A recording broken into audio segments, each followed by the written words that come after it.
So, without further ado, Mr. Donny Spellbreaker, a man who needs no introduction, but we'll give him one anyways out of respect. Donny, yeah, that's your line. I love it. I love your podcast. I love your intro music. It's like the best podcast intro I hear. And I listen. Yeah. So Donny, I'll let him kind of talk about his podcast a bit, but I heard about you at first from a kind of a Twitter group message where one of the people in there, I think it was Dr. Virginia Johnson, said, "Hey, this guy's one of my favorites. Check him out." So I checked you out. I really like what you had to say. We connected a little bit through messaging, found out that we basically are clones of each other in that we went to the same high school in small town Ontario, had the same doctor, kind of did all the same things. And then you actually moved out to Alberta, much like I did. So I was very interested to talk about that. And that was actually, Donny, you have the honor of being what this podcast is named after. Wagons West was Ontarians that packed up and moved west. And I just decided to keep the name because our episode was actually going to be a one-off. I wasn't actually going to do a podcast, but then we picked it up and here we are today. So thank you, sir, for the namesake. And thank you for coming on today. I really appreciate that. Yeah, man. Absolute pleasure to be back. I love to see, I have to say, a superior production quality to my own podcast. A lesser man would be jealous of such refinement. But yeah, man, I really do appreciate you having me back on. Well, I appreciate you coming on. I've been listening to your podcast regularly. When I take my dog for a walk, which is about an hour every day, probably when I'm indisposed in the washroom, I have podcasts on. That's kind of the only time I do listening or watching of YouTubes or whatever.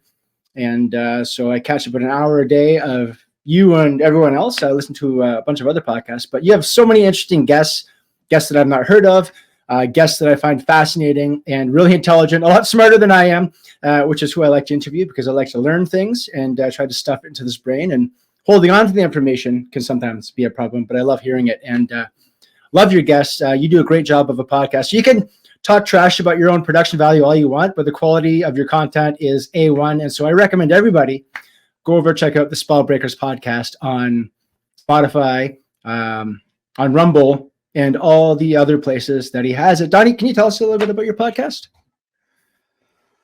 Yeah, man. So we're called the Spellbreakers Podcast. As you said, we're on YouTube, Rumble, BitChute, Spotify, and a few others as well. And yeah, I first categorized it kind of as almost like post-truther podcast. So, for those of us who are aware of a lot of the evils and corruption going on in the world, but realizing that just talking about it endlessly and complaining about evil psychopaths is not really a solution. And so that's what I call the post-truther movement, which I'm trying to coin and to create. But yeah, my podcast is unique in that it really is a blend of people.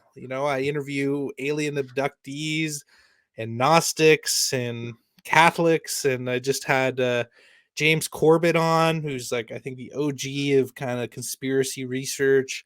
It's just kind of interviewing people that I find interesting, with more now, it's more of a tinge of like spirituality, consciousness, and reality and such. So yeah, it's a bit of a mixed bag, I guess. But yeah, it's funny in my Telegram group, we got Catholics arguing with Christians, arguing with agnostics and pagans, and they all seem to be getting along. So it seems like creating a good vibe of fellow spellbreakers who are, questioning things and seem to be getting along, man. Yeah.